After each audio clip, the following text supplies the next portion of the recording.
This is All Out Politics, news, debate and opinion from the heart of Westminster. Well, there are exactly 200 days to go until the UK leaves the European Union. You can see our Brexit countdown there on the bottom of the screen.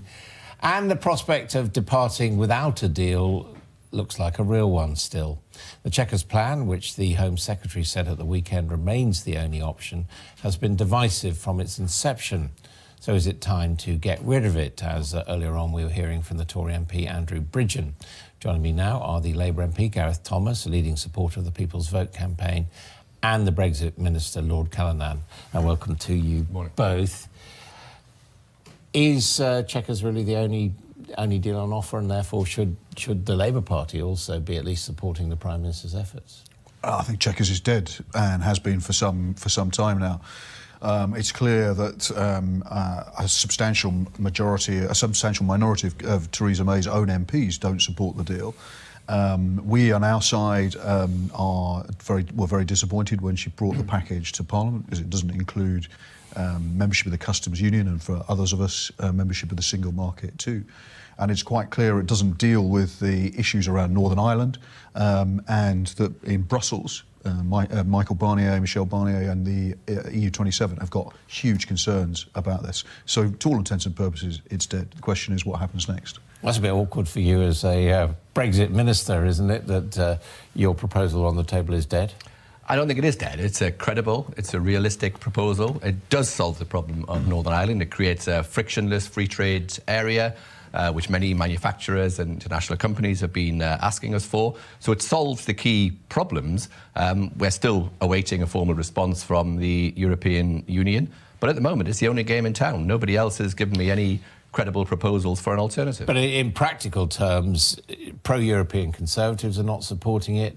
80 Tory sceptics are going to vote against it. I mean, there's no point in proceeding with it, because in that meaningful vote, it won't get through Parliament. Well, let's wait and see. We're due to leave the European Union on March the 29th next year. No deal is it's possible. We don't want that as an outcome, obviously, but it's possible. In the meantime, we need to, as a government, we need to negotiate an alternative. But it's fine to criticise, and Gareth and others are doing so, but I haven't seen an option that they have put forward as a realistic alternative yet. This solves the problem. Our job as a government is to negotiate the best deal we possibly can. It's good for Britain in the circumstances, and then, of course, we will put that deal to Parliament. Martin knows full well it doesn't solve the Irish problem. The Irish ministers down in the Republic certainly don't think it solves the problems that they and their businesses would face.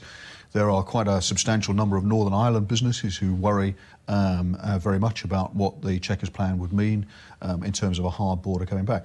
There are alternatives on the table. But there is still room to talk about it. There is no hard border under the Chequers proposals. Let's be frank about that. We can disagree about the details, but it does not. But aren't there also signs that the Europeans, with this summit in Salzburg next week and the one after, they're beginning to realise that this is negotiation and that they have to soften their position as well? But Brexit is a document they've got to discuss. Well, I mean, they've been discussing the Chequers plan for some time now, and there's been substantial comments from Germany, from France, and from their lead negotiator, Mr. Barnier themselves, that they have real concerns about a whole series of elements of the Chequers proposals. So I do think it's time that Theresa May recognised the fact that Chequers isn't going to get through Parliament, and either came up with alternatives or, more sensibly, went back to the British people with a people's vote to give us the chance to see where we go next. Now, what about this 39 billion? Because it's now becoming part, really, of the hard Brexiteers' case that we could leave without a deal and we wouldn't have to pay the EU 39 billion. What do you say to that? Well, it's technically complicated, but there are two elements to it. There's the withdrawal agreement legal document itself, which contains the settlement proposals. But clearly, if there is no deal, then there is no financial settlement either. Now, Britain is a law-abiding nation. We would want to meet our commitments, but this is a political agreement.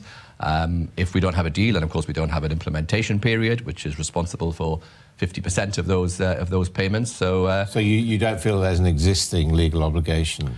There are different opinions. There are some international legal experts say we do have a liability. House of Lords Committee said that we don't. But if there's no political agreement, then there is no deal. What do you think as a Brexit minister? It's complicated. We need to look at the technicalities of it. Clearly, we would not be paying anything like 39 billion in the circumstances of no deal. No, of course not. What do you think?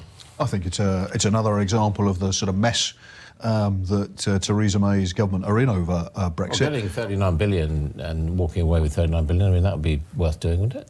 Well, it certainly looks to me on the basis of what's been said up to now that Brussels is going to expect Britain to adhere to a whole series of its previous commitments that we've made up to now, and that's the frustration that we're having to pay potentially so much to Brussels whilst having very little say over the terms of trade. And for that reason, I think we should stay in. But as a Remainer, Gareth, you're presumably happy for us to carry on paying 20 billion a year ad infinitum.